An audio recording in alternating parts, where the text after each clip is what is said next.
This is the first bridge I'm working on. I've been always working on tunnels because I'm a tunnel geotechnical engineer, so it's a different kind of work for me, but I really like it.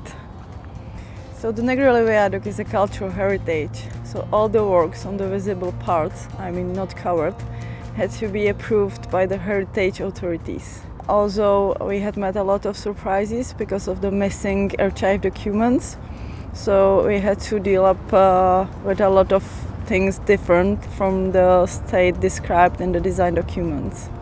There was one big surprise for us, the concrete play under the water, below the water level. We found during working on the piers under the water, so we had to change the technological solution and carry out the works on the rehabilitation of the piers by divers. So we are standing on Stvanice Island, and you can see the most oldest parts of the viaduct, which is built from the granite blocks. A lot of original material still stays in the construction. It's about 3/4 of the original material which remains in the construction. So the surface of the pier, you can see, is not in a final state. There will be an anti-graffiti layer on it, but you can see the original stone and the new stone.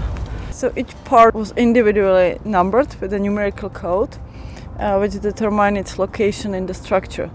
We also used this coding system for the purposes of the diagnostic survey, which was made to each block, and the method of rehabilitation was based on it. The railing is a replica from the original historical one, and it was made specially for the reconstruction of the Negrelli Viaduct according to architectural design and approved by the heritage authorities.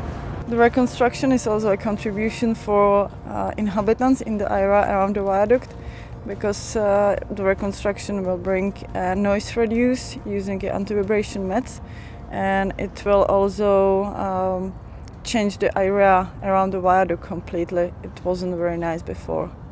I am happy that the project is almost done, and I'm very lucky I could be a part of it, but at the same time I feel a bit sad I will have to say goodbye.